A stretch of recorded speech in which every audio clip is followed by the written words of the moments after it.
initiated by President IAP TNSC Professor Rajendran. And our President is Dr. Suresh Balan for the Environment Chapter, and we have our Secretary Dr. Amal Raj, Treasurer Amal Raj. And we have our President-elect is Dr. Balashankar, and Vice Chairperson is Dr. Jalil. And we have our EB members also who will be joining. And we have Joint Secretary Dr. Shanmuganandan. And we welcome everyone. And our Professor Singar, Sir, Scientific Advisor is here. And we welcome our speakers, Professor Sugumaran, Past President IAP. And we welcome Dr. Ramesh Bajania, Vice President West Zone. And also our chairpersons, Professor Vijay Shekharan and Professor Shiva Prakasam. And we will just start. And while we are starting, we will be having our pediatrician prayer. Dr. Amal Raj, our treasurer, please get on with the pediatrician prayer, please. Thank you. Yes, Richo, thank you.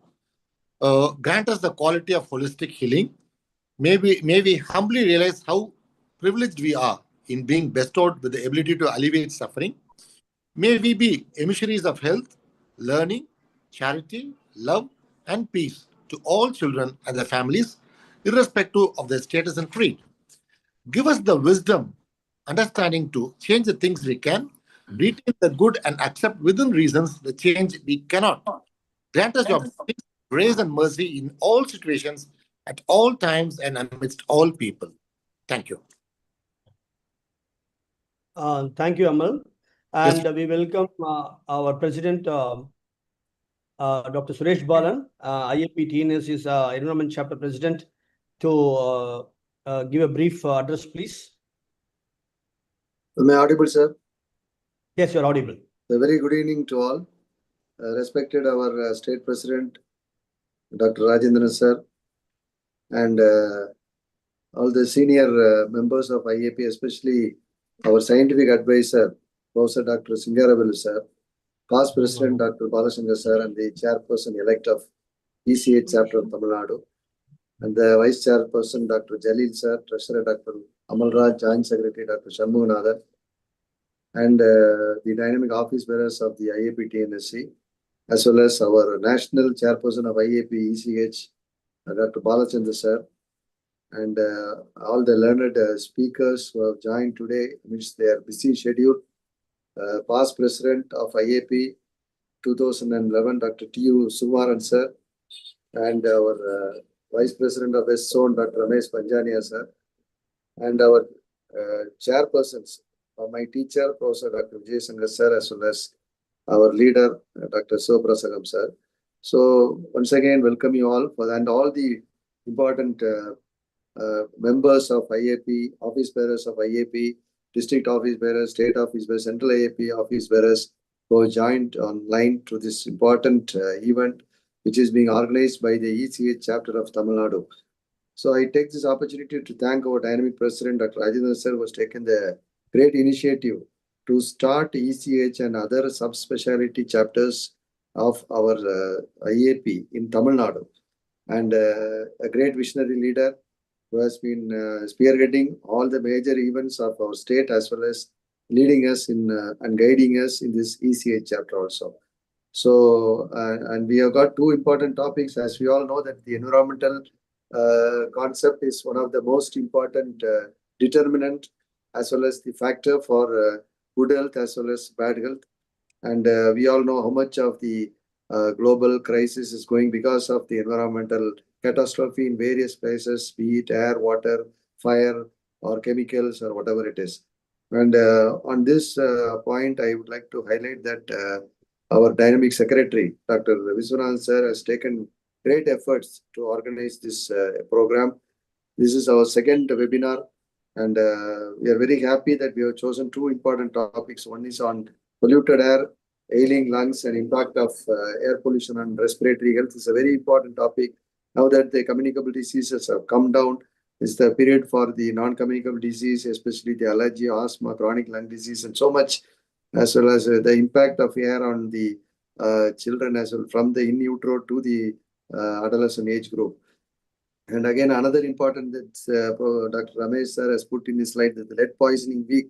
So definitely the impact of lead poisoning in children is cannot be ignored as well. So I'm very happy that we are having this two learned speakers to enlighten us on these very important aspects of an environmental thing.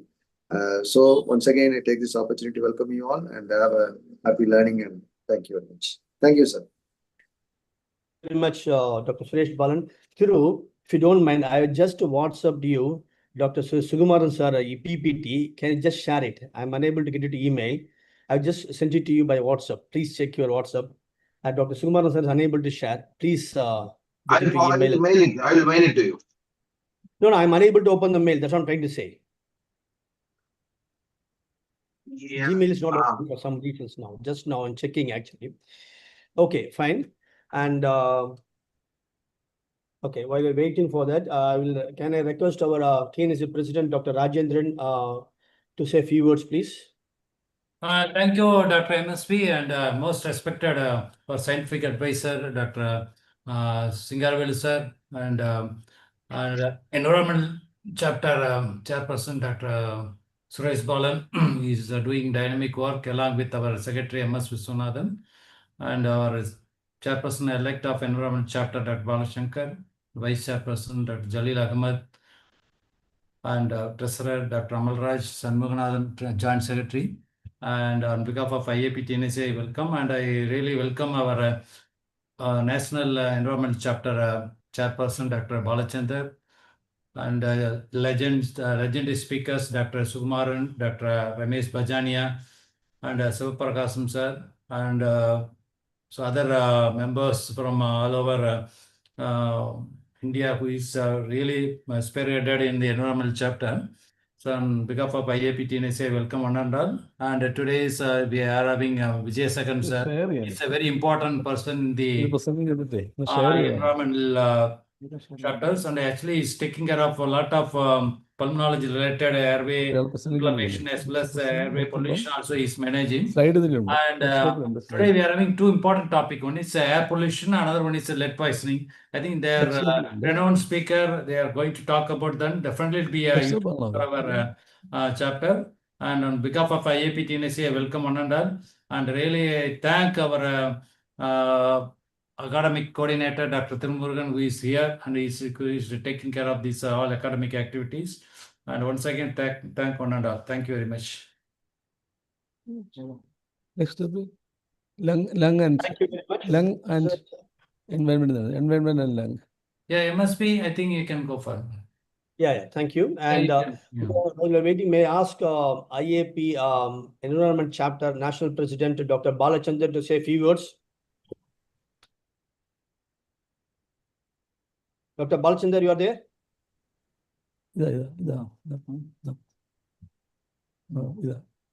I think he's in driving. I think. Okay, no. Balachandar, yeah. Thank you, Dr. Yes, Bala, please. Yeah. So, good evening, all. Respected President, Chairperson of the State ECHC, Tamil Nadu and Pondicherry, Dr. Suresh Balan sir, our President Rajendran sir, Dr. Viswanathan, Dr. Narmada, our Dr. Amalraj, our Chairperson-elect Balashankar sir, and our scientific advisor, Singarvelu sir, our today's speakers, Sukumaran sir and Bajani sir, and Chairperson sir, respected Vijay Sakhan sir and Sivaprakasam sir, Dr. Jalil sir, and all senior leaders of Tamil Nadu and across the country. So it's very happy that I've been part of the part of a CME of a state ECHC branch, because it is not very common, because we don't have much ECHC branch. This year, Tamil Nadu has started. Next week, Gujarat is going to have their first CME. And probably this year, New Delhi and West Bengal will also start their ECHC branches. So I have a good team, core team of with the two EPs from each zone. And this year, with Dr. Narmada as the enrich editor, your secretary, we are doing a great job. We already released 4 editions. And as pediatricians, it is our job to protect our environment as well as our children. And this is the mission of the our environment chapter, which was started by our doyen Paramesh sir way back in 2000. And hopefully more will come forward. This usually environment chapter CMEs, we don't get much attendance. Only exception is today's meeting. We have excellent topics and excellent speakers in Sukumaran sir and Bajani sir. And these topics are very useful for the practicing pediatricians. And I wish this program all the best. And just one request for the state ECSC leaders. So we have, according to our new constitution, we should have 2% of the state membership. So Tamil Nadu is having 40 members, nearly 40 members. So I request the state leaders to take the initiative to increase the membership of Tamil Nadu. With this, I wish all the best for the program and thank you, Jai Hind, Jai AP. Thank you, Paula. Thank you very much. And we'll get on with the program now. MSc, one request ask Sukumaran Yes, sir to சொல்லுங்க. stop Yes. sharing. Sukumaran sir Hello. to stop sharing there. Sir, we can do later. Sukumaran sir, can you stop sharing your screen? Yes. Okay. Thank you, sir. Go Our to scientific MSc. professor, Professor Singaravalu, scientific Professor Singal, just please few words from me, then we'll get on the program. Thank you. Hey, Vishwanathan, Yes. can you help me? I can share now. Oh, please share, sir. Please share. Just- Please share. By Just thinking, a few minutes, sir. very important. Just a few minutes. Very- Okay, sir. Thank you. Thank you, Vishwanathan, for giving me this opportunity. The most dynamic president of Tamil Nadu State, Professor Dr. Rajendran, under his leadership, the unit in Tamil Nadu, where we have seven chapters which are all function. Sumar sir, can you stop? Mute, sir. 1 minute, Sukumaran sir. Okay. Yeah, thank you, sir. Where we have all the subchapters are functioning very well, and especially the ECA chapter under the chairmanship of Dr. Suresh Balan, Dr. Vishwanathan, and Dr. Jelly, and all others, they are doing extremely well, and we are happy that our chairperson, Chairperson of ECH, Dr. Bala, has joined today, and our Vice President Gopal and all our office bearers, Ajay, and all have joined today.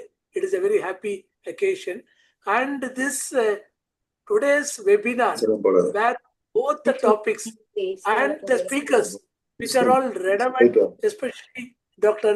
Professor Sukumaran sir, who is a really committed professor, who we have been associated with him for the past 3 decades. And of course, our Ramesh Bajania was dedicated, I can say. Only people who knows him will know about his amount of commitment in environment chapter from the beginning.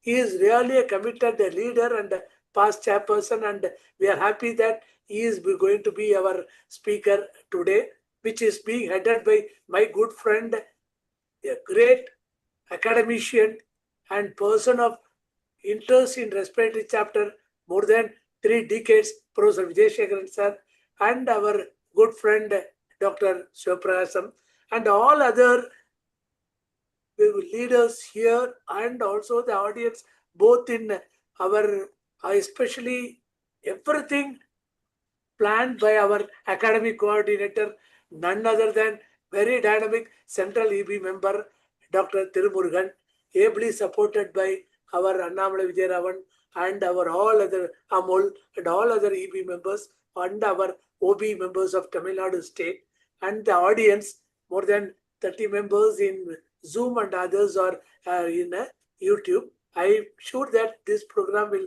help the practicing pediatrician, and to all of us definitely will be very useful. I don't want to say much in between signs. Thank you for giving me this opportunity. Over to Vishwanathan. Thank you, sir. Thank you. And may just introduce our first chairperson, Dr. Vijay Shekaran sir. And Dr. Vijay Shekaran, we all know that he is a professor of pulmonology.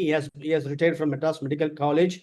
He has published more than 50 scientific articles, and he has got many awards, including Lifetime Achievement Award from IAP, NRC, and he also delivered many orations, Dr. Som oration, Dr. Paramesh oration, Dr. Jayaraj Ayanadar oration, and Dr. Ben Kappa endowment lecture. And he has been a resource person. He's a very active member for many workshops, particularly bronchoscopy workshop and all about pulmonology things. He does a lot of work.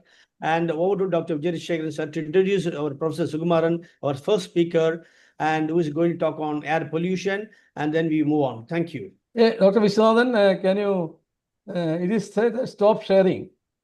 Yeah, you can try, and I will stop the sharing. You can share, You stop sir. sharing? No, You stop sharing I now. have stopped it. Yes, I have stopped it. You can But it start is- sharing. Screen sharing is post now. If you are unable to share, don't worry, sir. Just opened your PPT on my Google. I will be able to share as the Google slide. If you are unable to slide, I was able to open now. Okay. If you could share, that will be great. If you are unable to open, don't worry. Yeah. Post Yeah, please carry. So, Dr. Vijay sir, you keep talking, no problem. Please carry on. Yes. It is my pleasant duty to introduce our beloved speaker, my friend, Dr. T.U. Sukumaran, whom I know for the last 3 decades. Sir, audio கொஞ்சம் கம்மியா இருக்கு sir.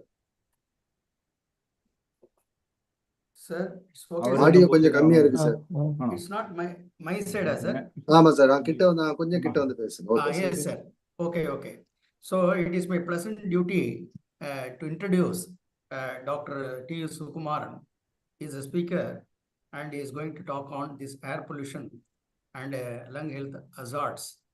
And I think T.U. Sukumaran is known for because he is the national president of AAP in 2011, and he is also professor of as well as HOD of medical colleges in Kottayam as well as Tiruvalla, and he is also the state president of AAP of Canada two times, 2000 and 2005. And he is also the national chairperson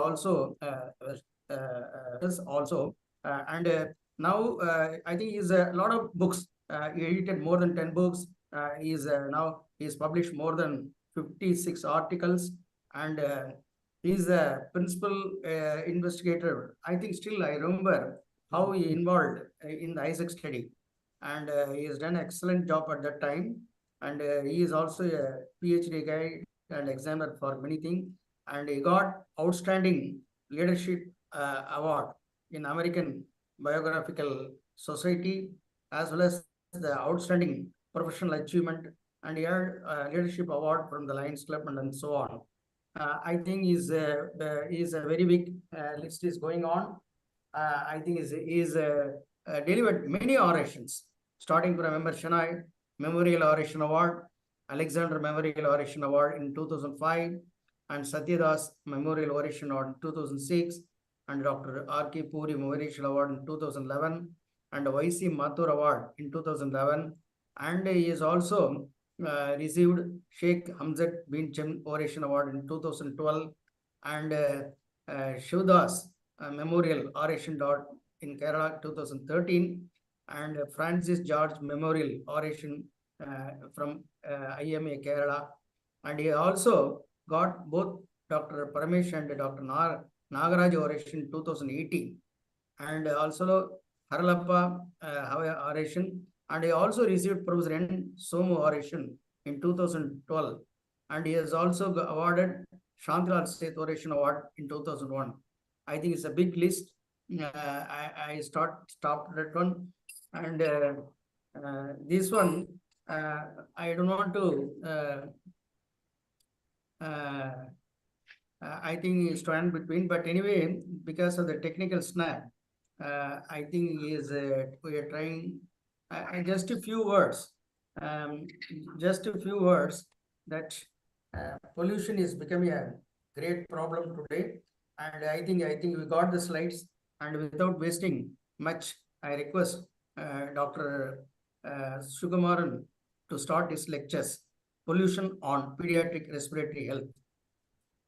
Sir, Dr. Vishwanath, yes, sir. can you allow me share? Yes. Okay, I will stop sharing. You can share, sir. Is it okay? Okay. Okay, fine. Okay. You can share, sir, if you want. That's fine. No Share ചെയ്ത് വെച്ചിരിക്കുക.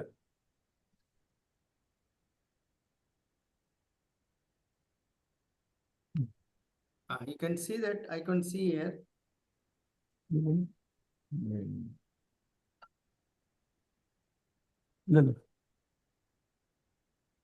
Share share screen கொடுத்தா போறோம்ல sir PPT share screen கொடுத்தா போறோம்.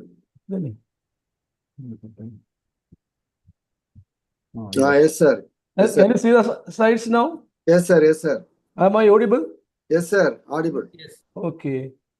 Yes, Okay. please carry Yes, on. sir, it's not- Okay. I think Dr. Okay. Sukumaran is Sorry for the early disturbance. My beloved friend, Dr. Vijay Shekaran, with whom I worked for a number of years, and for the last 25 to 30 years, we are very close friends. We are working together in the respiratory chapter for so long. The beloved Secretary, Dr. Vishwanath, beloved President Suresh Balan, Dr. Bala, and my dear friends. It gives me great pleasure and privilege to be here with you to participate in the CME program. And I should congratulate the Tamil Nadu ECHC group to start a CME program like this.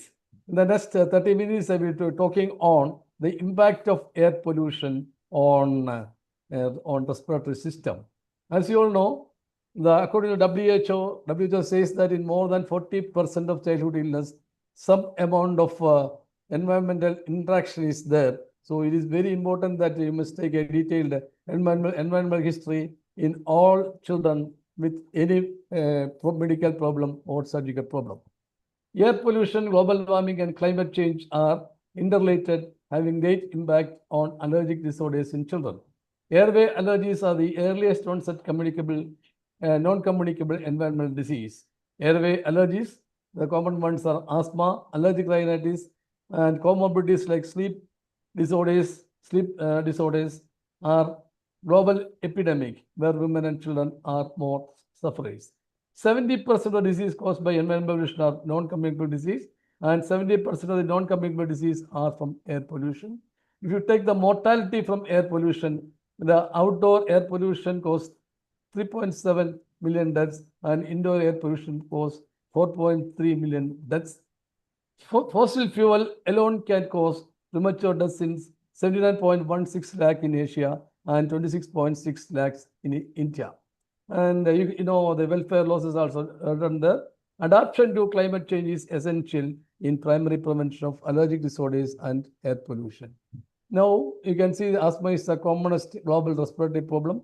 It accounts for nearly 334 million people in the world. And you can see that if you check the changing disease pattern in India from 1990 to 2060, it is seen that communicable disease like pneumonia, TB, pertussis has come down from 61% to 33% because of the massive immunization program. But the non-communicable diseases are increasing slowly in India from 30% to 55%. And if you find out the air pollution allergic disease, you can see the prevalence of allergic rhinitis and asthma. It is seen that in 94, only 75% of the children with asthma and allergic rhinitis. In 1999, it is 81%. And 2004, 99.6% of children with asthma has got associated allergic rhinitis. Now, coming to the source of air pollution, the outdoor air pollutions are the most important sources are automobile exhaust. It affects the airways, especially nitrogen dioxide, sulfur dioxide, ozone, and particulate matter, photochemical oxidants, and toxic substances like carbon monoxide and lead, and carcinogenic like benzene, aldehyde. And power plant emission can also produce air pollution. Open burning of solid waste, construction-related activities, mining activities, pollen and fungi can produce air pollution.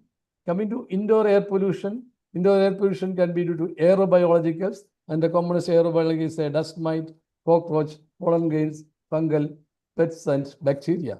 Coming to irritants, the commonest irritant that we see is tobacco smoke. In my PhD thesis on asthma and environmental pollution, I have seen that the commonest problem is passive smoking.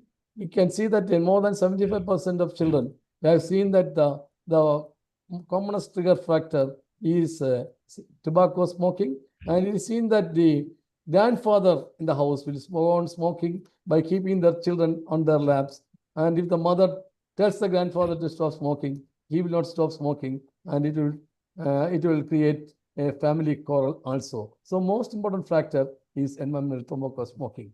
The common air pollutants are particulate matter, ground level ozone, carbon monoxide, nitrogen dioxide, sulfur dioxide, and volatile organic compounds. Hey, what is the relation between air pollution and allergic disease? It is seen that those children who are genetically predisposed to allergic disease, if they are sensitized by smoking, environmental pollutants, loss or absence of particular factors, and viral infection, and they are predisposed to allergy. And so genetically predisposed children who are exposed to one of the trigger factors, they can develop allergic disease. Why children are more susceptible to environmental pollution? Due to multiple factors.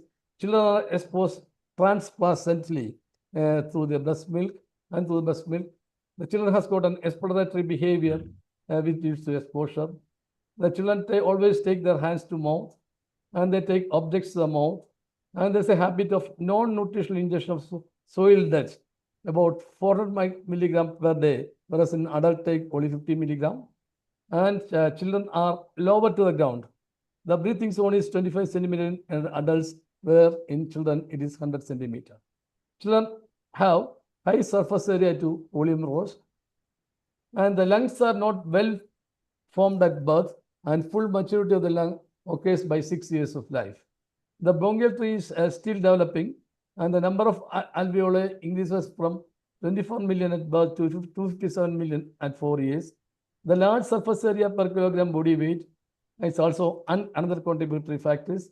Children breathe 50% more air per kilogram body weight, and children spend most of the time outdoor, and immune system and developing organs are immature, so they are prone to environmental pollution.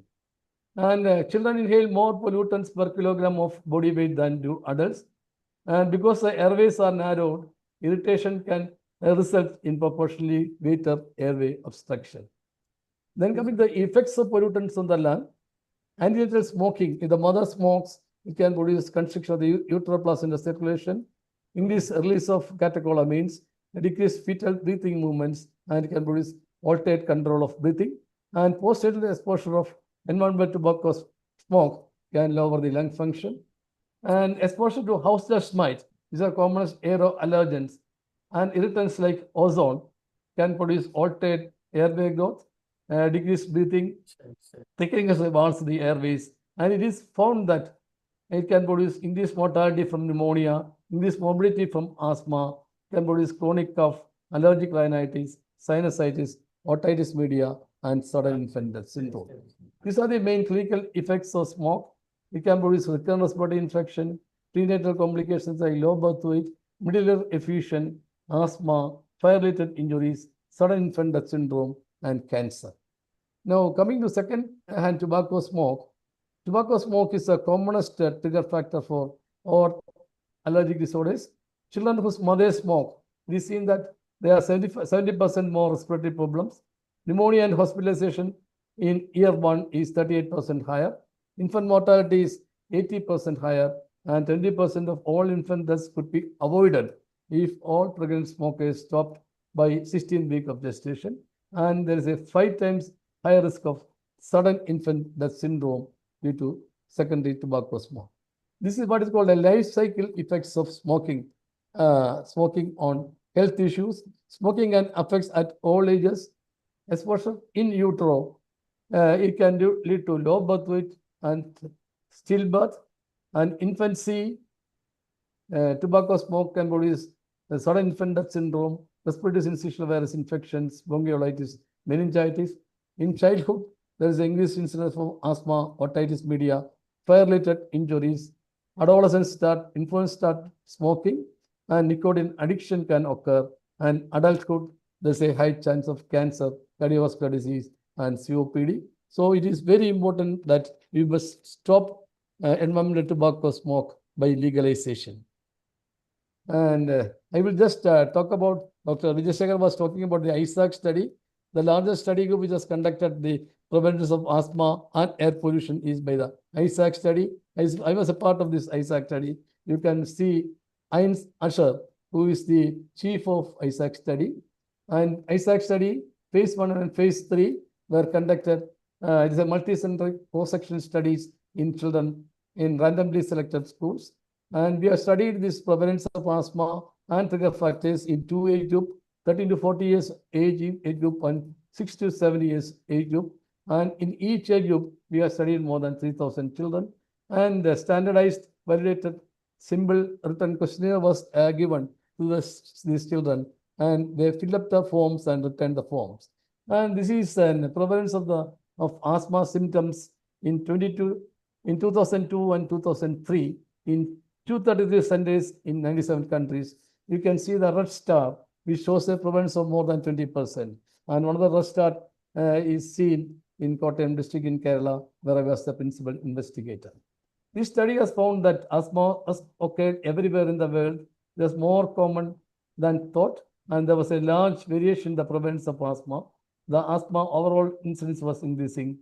The increases were more common in low middle income countries, and asthma was more severe in low middle income countries, and association with atopy was big in low middle income countries. And after 2015, this ISAC study was replaced by another international study. This is called a GAN study. GAN stands for Global Asthma Network. And this study was conducted in more than 26 countries. And in India, there were 9 centers. In Kottayam, I was the principal investigator. From Mysore, Dr. Mahesh's study from Pune, Calcutta, Lucknow, Jaipur, New Delhi, and Chandigarh. From New Delhi, Dr. Kabra was there, and from Chandigarh, Minu Singh was there, and from Jaipur, Dr. Virendra Singh. He was the principal investigator throughout India. And this GAN study has shown that the prevalence of asthma was decreasing in low middle income countries, and it remains static in upper income countries. Now, these are some of our data. Our correspondent, Dr. Parmesh, Dr. Vijay Shankar might have seen these slides before, and we have shown that there's a correlation between increasing prevalence of asthma in relation to increase in industries. We can see that from 1979 to 1919, there's an increase in the number of industries in Bangalore, and we have seen that the prevalence of asthma has increased to 29.5%. Again, Dr. Parmesh, this study has shown the relation between prevalence of asthma and population. It has shown that as population has increased from 79 to 1999, the prevalence of asthma has increased to 29%. Then coming to the prevalence of asthma and automobiles, it is seen that as the number of automobiles increased, the prevalence of asthma increased. And Dr. Parmesh has again studied the prevalence of asthma in urban children and rural children. And urban children, the prevalence was 60.6%, and rural children, it was 5.7%. And the effects of prenatal and perinatal effects of air pollution, we can produce early fetal loss, preterm delivery, and low birth weight. Then air pollution and recurrent respiratory infection, it is seen by studies from Stansfield has shown an association between indoor air pollution and recurrent effects of acute lower respiratory infection and increased ARI in households of children who use biomass. And again, these are some of the summary results of a GAN study. I already said the prevalence of current visas decreased in low-income countries, increased in the lower middle-income countries, and was stable in upper middle-income and higher-income countries. Now, how can you avoid air pollution? The quality education of all stakeholders are very important. And most important things are you must reduce the pollutants at source and try to eliminate emission and protect our children. To reduce the pollutants, guidelines, regulate automobiles, and there should be no energy source should be there. And you must reduce the fossil fuel, because fossil fuel is a very important source of air pollution, climate change, and global warming. And as the national president of IAP and a active member of Indian Academy of Pediatrics, what IAP has done. IAP, along with International Pediatric Association and WHO, he has conducted a workshop in Delhi for environmental health children and adolescents. And you can see this workshop was organized by our past national president. And then you can see Dr. Paramesh, Dr. Sachidananda Kamath, R.K. Agarwal, myself. And you can see Dr. Ruth, who was the international chairperson of the International Pediatric Association, who was involved in environmental health. And also you can see Dr. Sadi Bave. And this workshop has trained a lot of Indian pediatricians on environmental health and prevention of environmental problems in children and adolescents. And there was an IAP task force on prevention of tobacco use in children and adolescents. And I was the global tobacco program, and I was a chairperson, and the international coordinator was Dr. Sadi Bavi, and it was an IAP action plan in 21, and national coordinator was Dr. Sachidananda Kamath. To prevent this tobacco smoke, the commonest irritants of the respiratory tract, IAP has prepared a CD on tobacco prevention as a school program, and it was sent to all IAP branches, and we have conducted training programs for students and teachers through PTA. So what are the carry-home messages there? Air pollution, global warming are interrelated and having great impact on allergic diseases. Allergic airway diseases are the earliest onset communicable disease, and airway disease, allergies like asthma, allergic rhinitis, and comorbidities like obstructive sleep apnea syndrome, chronic cough. The main trigger factors are air pollution. You must look for all the indoor pollution and outdoor air pollutants, and look for aeroallergens. And also you prevent the exposure to aeroallergens to have a healthy life for our children. To conclude, what I want to say is that healthy lung should be there for healthy life, and control air pollution before it controls your breath. So most important, you have a healthy lung and healthy life. You control air pollution.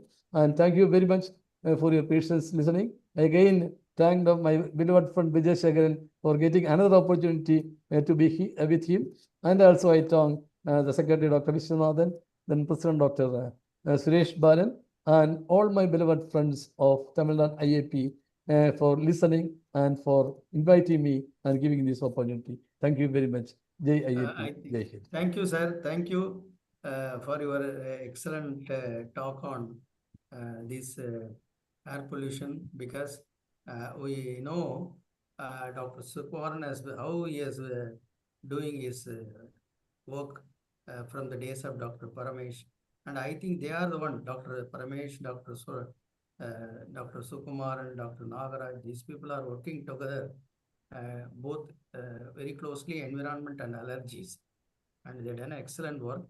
And I think many people may ask me something, how allergen is correlated with the environment. Allergy is correlated with the this environmental crisis. I think Dr. Sukumaran may tell something. I want to add something. See, sometimes these vehicular emissions produce a lot of carbon dioxide, and carbon dioxide is one of the greenhouse gases. It forms a blanket around our planet, and when it increases because of the man-made activities, this heat increases that cause so much climate crisis, including that glaciers are melting and sea level rising, change in the flow of wind, and also rains and all. And that is the way it goes on. That is the reason why we want to reduce our comforts, like even reducing 1 degree of your AC helps a lot. I think I want to ask Dr. Sukumaran how the plastics are related with the hill health, sir. Sometime I want to. I saw many birds are taking the plastic things. And when they cut open their stomach, we can see a lot of plastics there in the stomach of plant, dove or something like that and all. See them. Thank you, Dr. Vijay Shekaran. And this year, for the World Environmental Day, our main action plan was prevention of plastic pollution. And we were mainly saying about the recycling of plastic, reuse of plastic, and reduce the use of plastic. Plastic contains a lot of chemicals which are carcinogenic. It can produce carcinogenic, and also there are a lot of endocrine disruptors are there in plastic. And also it is seen that even the microplastic is more harmful. So it is better to prevent. So mainly this can produce cancer, and also it can produce endocrine disruption and endocrine problems in children and adolescents. Thank you, sir. Thank you, sir. Sir, MSc, sir, one question, sir, to Sukumara, sir. Yeah. Sir, it was an excellent presentation, sir, and you highlighted the role of air pollution in asthma and lung diseases. But my question is, we all know there is an increase in the air pollutants. So no doubt about it. And more so, it is a diagnosis of exclusion only. Is there any newer modality to say that this child is suffering because of air pollution, this asthma is there?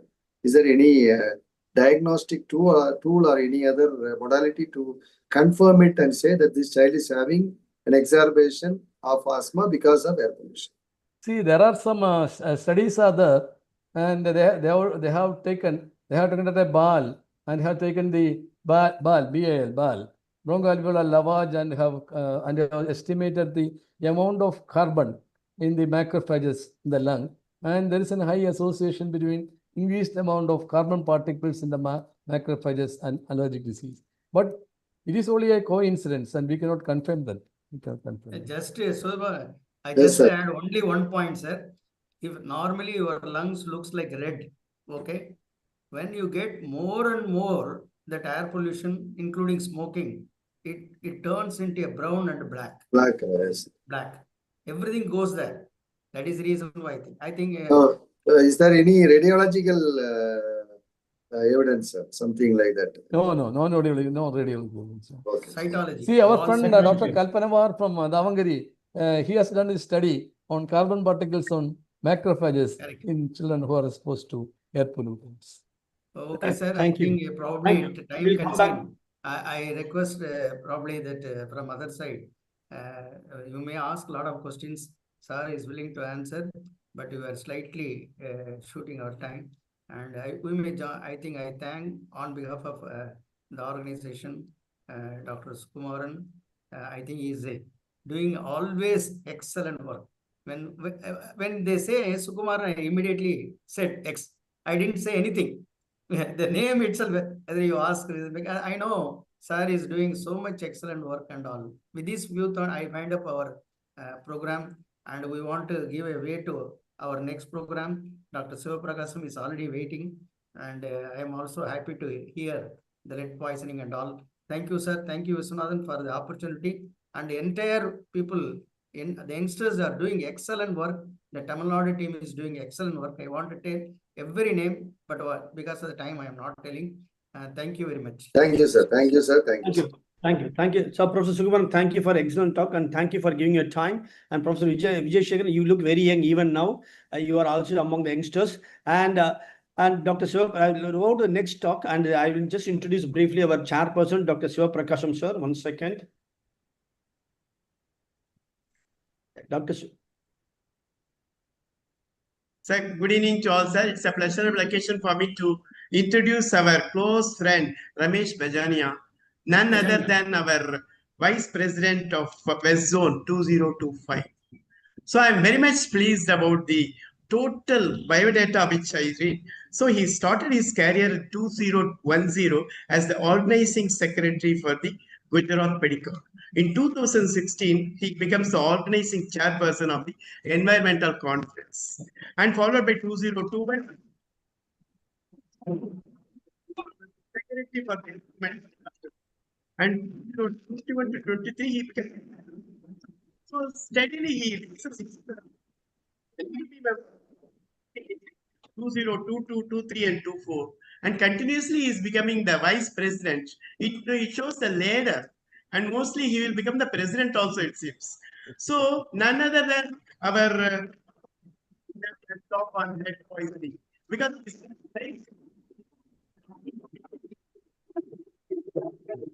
the International Convention on the Lead Poisoning in India 2002. In 2023,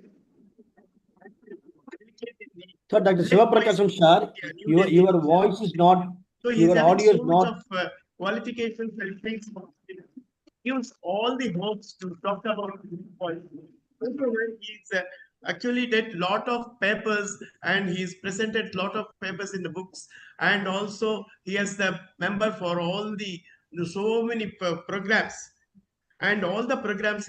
Thank you for inviting you for giving me these lectures, sir. Your biodata I couldn't read fully that much, so all the best for your future also, sir. Thank you. Thank you. Am I Over to audible? Dr. Ramesh. Please share your slide, sir. Yeah. I've already started sharing. No, I think I couldn't see that. I don't think we could see it, Dr. Ramesh. Please share it again. Just Okay, fine. now. Yes, carry on. Yes, please. Yes. Okay. So thank you so much for generous introduction. Ramesh, your audio is not very clear. Please. I'll speak loudly. Yes. Oh, yes. Now you can. Yes, you now, can do that. Yes. So thank you so much, Tamil Nadu Environment and Child Health Chapter. Now it is chapter for inviting me to this very important webinar. I mean, it gives me such a great joy that when me and Bala were at the hem of the affair in ECHG at that time, and from there onwards, now it has been a full-fledged chapter. So it is so heartening because that was our dream, and I must acknowledge the influence of our great Dr. Sukumaran sir, Dr. Parmesh sir, Dr. Alok Gupta sir, Dr. Swati Bhave ma'am, Dr. Ramesh Kumar, and so many who were initially associated with the environment group, environment. And Ramesh ji, please be louder. Please be a bit more louder. Thank you. So as you know, this is the correct Lead word. Poisoning Prevention Week is being celebrated between 24th to 30th October. So it would be next month. So there is a global pandemic of lead poisoning, and we'll try to see. Dr. MSV, you can give me 5 minutes when you want to conclude, because I can speak for 1 hour, 1.5 hours, half an hour. So I mean, you should be there, right, during last 5 minutes. So looking to the brief history, lead is an ancient metal, and humans have used lead for thousands of years. 5 major trends in the history of lead: increasingly wide use over past 5,000 years with great increases in the past century, ever widening environmental contamination and human exposure, repeated recognition of toxicity at low exposure levels previously thought to be safe. So now no level is safe. And there is continuing evolution of new lead containing products. So there is no end to it.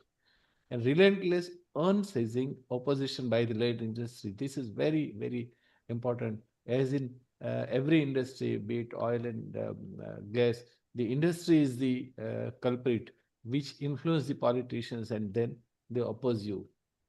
If you look at the brief history, then 5,000 years back, there was a discovery of cupellation. And then gradually, if you look at the use of lead has been there. So last 100 years, it is said that all-time high use as compared to since the lead was invented. This is very interesting slide. Historically, lead poisoning was confined to workers only. I mean, they were working in miners, smelter workers, or other industries. The diagnosis was based on astute clinical observation. Bernardo Ramazzini, he was the one who observed this initially. He said that the potters, when they need roasted or calcined lead for glazing their pots, they made the lead in marble vases. Now, during this process, their mouths, nostrils, and the whole body take in the lead poison. First, their hands become palsied, then they become paralytic, splenetic, and lethargic. And this is how the lead mining was there in antiquity. Now, this is again interesting to know that lead may have contributed to the fall of the Roman Empire, because lead pipes to carry the water were there, lead containing drinking cups were there, and sapa, it was a lead syrup widely used to sweeten wine. it contained 1,000+ milligram lead per liter. Just imagine, as compared to 5 microgram, which was considered safe by CDC. Of course, now that is also not safe. This was a scene of lead smelting in the 1980s, and this is today. The important point is that today it is in open area and in an unorganized sector. So if we look at lead, then it is an element that has no known physiological function in any humans, but adversely affects variety of fundamental biochemical processes. So it is a junk only for as far as our body is concerned.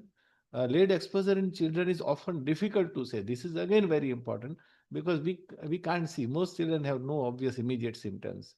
Lead quickly enters the blood and can harm a child's health. Once a child swallows lead, that blood lead level rises. Once a child's exposure to lead stops, the amount of lead in the blood decreases gradually. The child's body releases some of the lead through urine, sweat, and feces. And lead is also stored in the bones. So it can take decades for lead stored in the bones to decrease. Now, why lead is so toxic? Lead is a xenophobic, xenobiotic, a chemical that is not naturally present in the body, as I said. So it mimics but doesn't actually act like a calcium. So the brain is being confused. Brain transmission relies on calcium, and by mimicking calcium, it interferes with neurotransmission. It amplifies oxidation related damage. This is the crux, that the damage from lead poisoning is through oxidative stress, thereby accelerating degeneration and calcification of the brain, vessels, and heart, and ultimately producing hypertension also in adults. Many things affect how our child's body can handle the exposure to lead, including like how old child is, younger and bad, nutritional status, source of lead exposure, length of the time. This is very important. If it is sporadic, then hardly it affects. Presence of other underlying health conditions. As Sukumaran sir mentioned, if child is having already some comorbidities related to air pollution, pulmonary or any, then they are more vulnerable.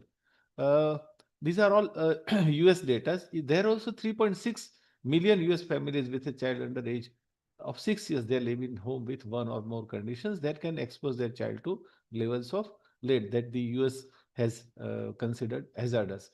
Again, this is very important to know that initially, I mean, till few years back, CDC said that the safe limit is 5 micrograms of lead per deciliter of blood lead level. But now it has been proved that no level is safe. And approximately 5 lakhs children aging 1 to 5 years exceed the reference level. This is in US. And as we can see, the routes are different through inhalation of particles released by industry or recycling, the one which we saw this slide. It could be through ingestion of contaminated soil or dust from leaking lead paint, particularly when children play on the ground and put toys or fingers in their mouth. It could be through food or water contaminated with lead, particularly fish. And lead containing products such as lead glazed ceramics and some traditional medicines or cosmetics, we'll see little in detail in a little later on. Now, these are the sources. The lead goes in the body. There is a bioaccumulation over the period. It releases the free radicals and there is oxidative stress. So each and every organ is affected. Be it neurodegeneration, anemia, liver and kidney damage, DNA damage, or so. And as sir said, young children are more susceptible. As far as environment is concerned, the children are at a disadvantage. Here in lead poisoning, how? Because the differences in absorption from the GI tract and age appropriate exploration of their environments. They are curious, they explore their environments. Diet low in calcium and iron increases the lead gut absorption. As we know, we in India have so many children with iron deficiency. Moreover, the blood-brain barrier is incomplete, so it more readily permits the entry of lead into the developing nervous system. And children usually have increased exposure per kilogram of body weight compared to adults. Plus, their behavior, hand to mouth and hand objects behavior results in different exposures. Children's dynamic growth and development puts them at increased risk from environmental toxicants, unlike adults.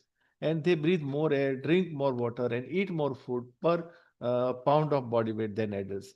And as I said, most of them they are having iron deficiency. This is very interesting to know that there is an intergenerational effects also, because maternal bone lead is mobilized during pregnancy, it crosses the placenta and it injures the developing brain. So this is very alarming. These are toxic effects of lead according to the organs. In brain, there is a nerve damage. It affects speech, language, and behavioral problems are there. It could be anemia, it could be reduced growth, reproductive system affected, decreased mental ability and learning difficulties, hearing problems, high blood pressure, kidney damage, digestive problems. So you can see that no practically vital organs are spared. In children, the important like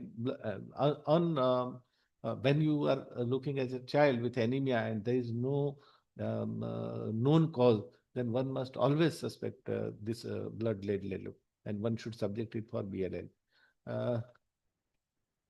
This slide I would like all of you to concentrate. There are three layers. One is childhood lead poisoning, which is affecting children. The second is the cost which child pays in future, and ultimately it's a cost to the society. So how children are affected? As I said, they have learning disabilities, hyperactivity, speech disorders, childhood delinquency, there's reduced IQ, that is like crime in adulthood, behavioral problems, health problems. So when these children, they become an adult or during their adolescence, they have academic failure, learning difficulties, there is a lack of employment. Who will employ such type of people? Lifelong health problems, criminal record, and socialization problems. So ultimately, it is a cost to the nation in form of increased healthcare for these different type of morbidities, joblessness. Again, nation suffers. They require special education. So again, the different budget is being allocated for that, and the juvenile justice system, I mean, the load increases. Now, the toxic effects are different at different level. So one can see in this table, I mean, one may not need to go into the detail because I already enumerated, but now the below 5 microgram percent, the CDC considered at one point of time it is normal up to that level. But it has been proved that even if it is less than 5 microgram, then still nervous system effects in form of cognitive function, decrease in IQ, academic achievement, specific cognitive delay, and externalizing behaviors like increased incidences of attention-related problems. So this is very important to know. And when it goes above 80, then the severe neuron effects in form of convulsions, coma, loss of voluntary muscle control, and death. So it depends on the BLL. Same thing has been shown here. So like colic. So if a child is having regularly pain in abdomen, then I mean that child could have high BLL. This is again very important to know that the 23 states, they have high blood lead level. But here in this map, the shown states are only 15 because in 13 states, there are no documented proper data. And now government is trying to do a lot because in our last India working group on lead poisoning, the health secretary at that time, he suggested that later on going forward, in fact, he said that within 1 to 2 years, all probably 731 districts of India, they will be covered, and every health facility will have they will have a facility to check blood lead level at a very nominal cost. So what we are now subjecting a child for routinely hemogram CRP, stage will come when even mother whose child is notorious, mischievous, they will themselves they will suggest to the doctor, okay, should we get blood lead level done? So these are all everyday risk. Occupational, it comes from the occupational sources and non-occupational sources. In occupational sources, it could be battery work, mining, glass manufacturing, automobile repair, ceramic work, painting, pottery, smelting, printing work, plumbing, soldering. So you can see so many. In non-occupational sources, traditional medicine, our own Ayurvedic, vehicular exhaust, contaminated cosmetics and sindoor, household storage batteries, household paints, contaminated spices, effluent from lead-based industry itself, contaminated soil, dust and water near lead-based industries where children play, food, even food grown in lead contaminated areas, retained bullets, food stored or cooked in lead coated vessels, and painted toys. But they said that if toy is not broken, then there is no leaching.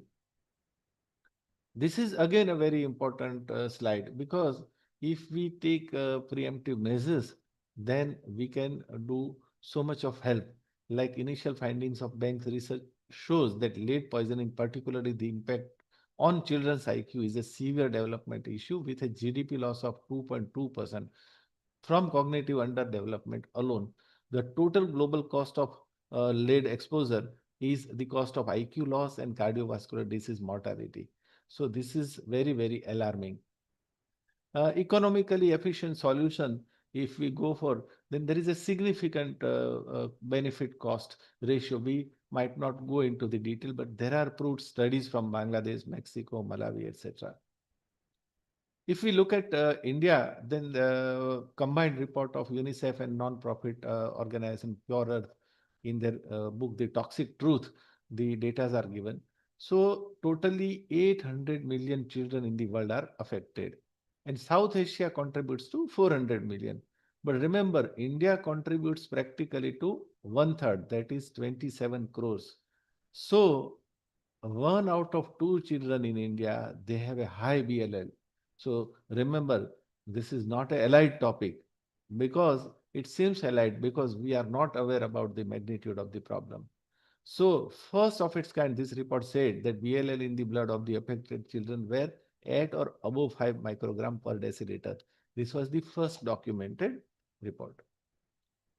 This is that book, Toxic Truth. Now, half of all children in low and lower middle income countries have elevated BLL, and new research finds that this could account for more than 20% of the learning gap between children in rich and poor. And it is a 1 trillion drag on the global economy. So just imagine that how much cost we are paying. In the past 100 years, global lead consumption has exceeded that of all previous eras, I said. Again, if you look at the any part of any issues of environment, then in last 100 years have played havoc. Every since the beginning of whatever datas are there, every year has been warm. The utilization of petrol is maximum. The utilization of clothes and everything. So we are all playing havoc with our planet. There is an increased mining and smelting, that is introduction of mechanized mining. It was in late 1800. Then came lead-based paint. That was in 1800s. It has been banned in many nations after 1920, but still used in some countries. If you go in the peripheral part of India, then most of the shops, they sell the paints which are from substandard companies, practically 70 to 80%. And they have up to 1,000 times more lead than the suggested. Lead in gasoline use began in 1920s and spread worldwide, including India, and it ended in 2021.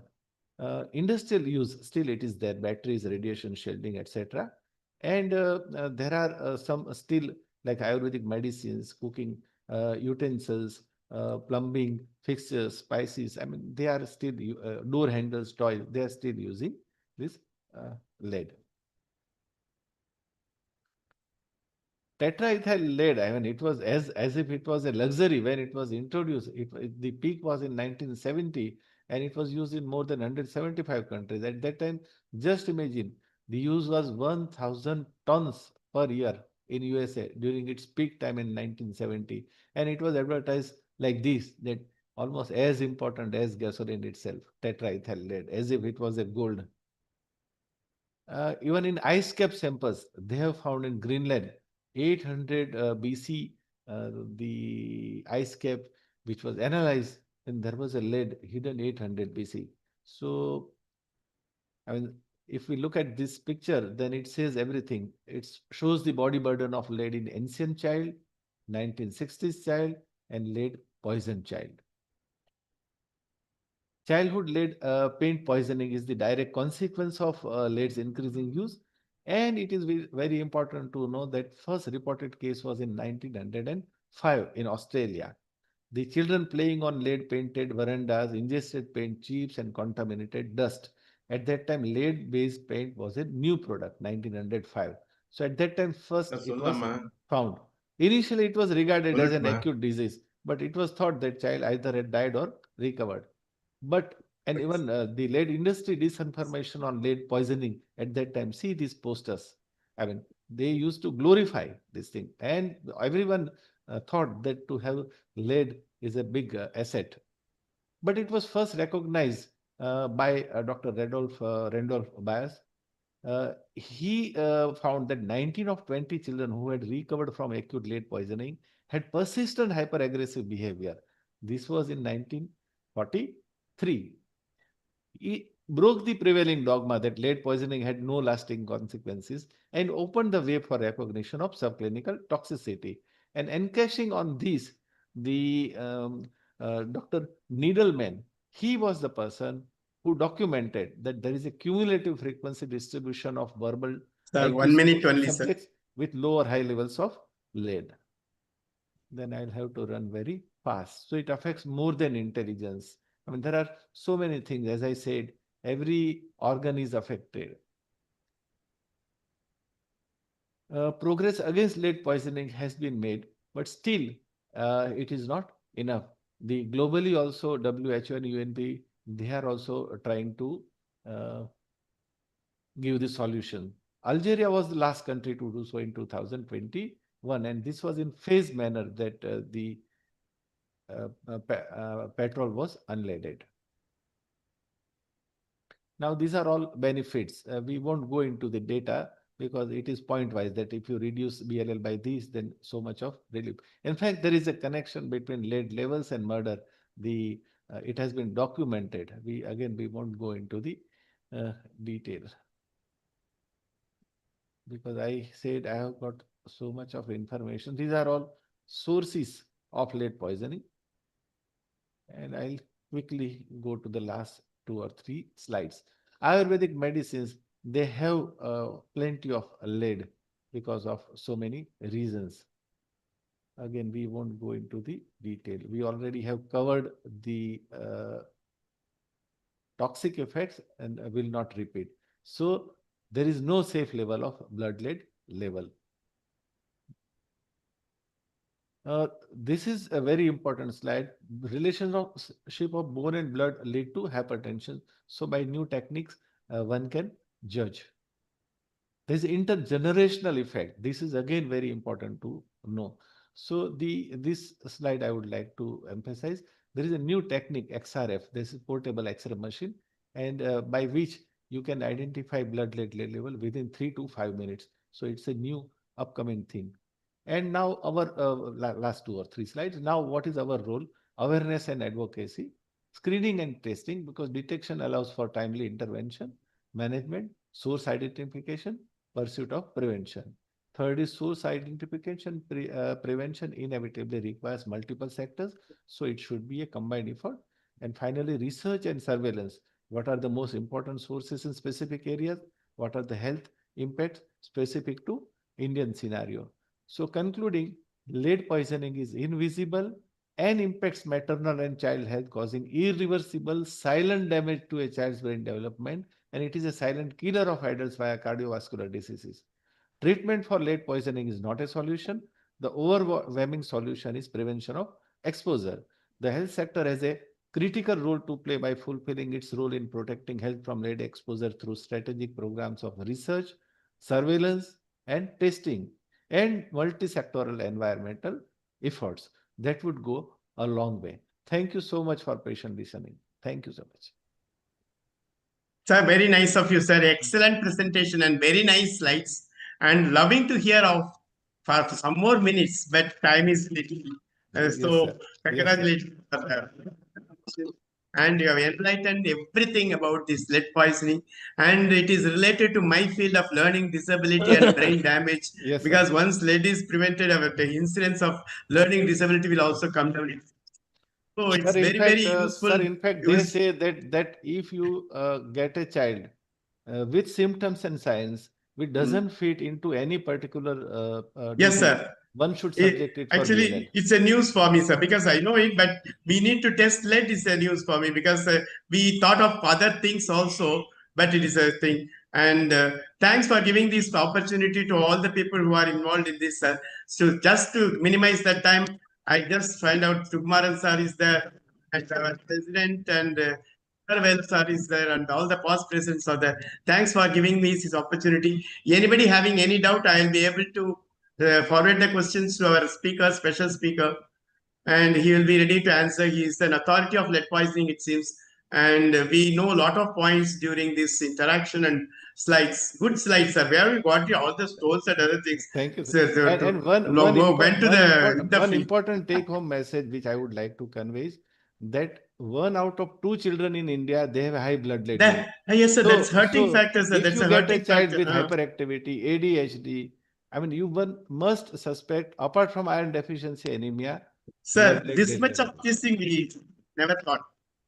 So that is enlightening us. Any questions, sir? Any questions for anybody? Sir, and I want to appreciate Dr. Ramesh Bajania sir for your excellent talk on lead poisoning, especially highlighting the level, that is the level which you told, less than 5 microgram level of blood lead will be a very significant thing in children with learning disability and ADHD and so many things. It's a very important point. And as far the epidemiology, you were told about 275 million children are. How do that they did that estimate, sir? How did they do that estimate? Right now, sir, the pilot projects they have suggested to me during last IWG that Maharashtra and Gujarat, they are going to take it up. Lot of people, they are working on it, sir. But absolutely there are no organized data. But what I feel, sir, that it could be even more. Because transgenerational is an important point, sir. Transgenerationally, it affects the fetus, and actually, it's born with a problem in the brain. So, growing brain is definitely affected during the yes, sir. Maternal so any child with behavioral problems, ADHD, whatever, one should think of that. And in Gujarat, our NIOH, they are doing it. So you must identify where in Tamil Nadu they are doing. So whatever blood sample they ask for, you can send them because they do it free. So what I suggest is that this is a real good area of research also. And those who are particularly in teaching institute, they must subject this sample even while taking for routinely hemogram and CRP, one can send them. Of course, with the consent, and in the children where they are hyperactive or ADHD also, particularly where you suspect, or anemia also. Thank you, sir. Thank you. Thank you. Thank you. Thank you, Dr. Shiv, sir, for your comments. Thank you. And it's very alarming to see, we used to think lead poisoning is thing of the past, but it is not. It's there for the future also. That's an important message I have learned from you today. And we have Professor Balashankar as our chairperson-elect of environment chapter. Sir, few words from you, Professor Balashankar, sir. Sir, Vanakkam. Sir, Bajania, sir. Excellent lecture, sir. Thank you, sir. Really, so much of new information you gave, and a little frightening also to everyone, pediatrician who has listened to this lecture. Only one thing I want to know is there any correlation between the lead levels and the clinical manifestations, sir? For example, in iron deficiency, we say earlier thing is loss of appetite, decreased attention in school and all those things.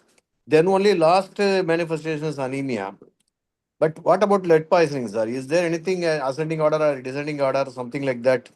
No, sir. The slide which I showed you, it is according to the blood lead level. So as blood lead level rises, like initially, the symptoms are very subtle. That is why it is considered a silent killer. This is the reason. Because by the time you come to know, because the 5 microgram, if it is below then most of the symptoms are CNS.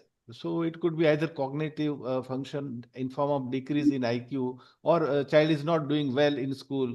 So in fact, we had a lengthy discussion, and I suggested at that time also that teachers should be taken into fold, because teachers know the children. 1/3 of their total days, daytime they spend in school. So if teachers can point out that these 8 or 10 children are hyperactive, then I think they should be subjected for the sample. So to reply, coming back to your question, as the lead level increases, then further the other systems are involved.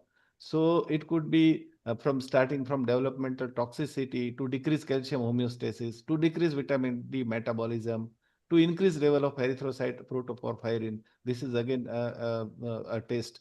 Then there is increased nerve conduction velocity. So the encephalopathy, nephropathy, etc., it comes much later once it crosses the 100. But for us pediatrician to know that colicky pain in abdomen, I mean, this is a very common symptom. This is a very common symptom. Thank you, sir. Thank you. Thank you so much. Sir, Excellent, sir. Is it irreversible, sir? Lead One poisoning, more- is it irreversible? Once lead enters into the body, can we sir, remove that lead? That's an excellent question. As I showed in my slide, it depends on the age, from where what age it started, for how long, then whether the exposure, the source was discontinued or not, and what was the blood lead level. So if it is in early stage, then it is excreted in the feces, urine, and rest of the lead is deposited in the bone. At that time, it doesn't play havoc. But intergenerational, suppose if it is a female, then the same deposited lead level in bone, it might not have harmed her, but it could be transmitted into the fetus. So it depends. But the chelation has no role. In fact, there is one slide which I didn't show. There is a proved now this thing that there is no role of chelation. So only prevention, nothing else. Thank you, sir. Thank you very much. I also acknowledge the presence of. One second. I just want to acknowledge the presence of Dr. Somasundaram, TNSC President-elect, and I also acknowledge all the other seniors. Dr. D.K. Singh was there, Dr. Sareen was there. People from other states. Well, thank you very much. Once again, important thing is we are getting another meeting to start shortly, and that is the reason I'm trying to close. And our president, Dr. Suresh Balan, will say a few things. Yeah, please. No. Only one point. Only one thing. Hypertension and lead poisoning, sir. You want to say only for children or adults also? Generally in adults, because it takes time over the period. Thank you, and thank you for everyone, and thank you our IAPTNC President Professor Rajendran, our scientific convener. I mean, Dr. Thiru, who has done all this, slides and all this link. Thank you, scientific advisor Professor Singarvelu, and our own chapters. President Dr. Suresh Balan, Amal Raj. Our Professor Balashankar, Dr. Jalil, sorry sir, we couldn't involve you. Sorry about this. And of course, our chairpersons, Professor Vijay Shekharan and Professor Siva Prakasam, and our star speakers, Professor Sugumaran sir, thank you for your time. And Ramesh Bajania sir, thank you, and you are my good friend. And I learned a lot about lead poisoning. It's a problem again for the future. That's a message I got it today. And thank you everyone. If I missed everyone, please forgive me. And we have to close this meeting as we have to start another meeting. And thank you very much. I'll take 15 Thank you, Sugumaran sir. Thank you all, sir. Thank you, Thank you, sir. And I want to thank Dr. Bala also, of the Environment Chapter President, National President. Thank you, Dr. Bala. Thank you. Thank you. Thank you so much for this opportunity, Tamil Nadu chapter. Sir, nice to see you, not sir. given a time, Bajania. Excellent talk. Thank you so much, sir. Thank you, sir. Thank you, sir. Thank you. Thank you, sir. Thank you, sir. Thank you. Thank you, sir. Thank you so much. Okay. I close the meeting. Thank you.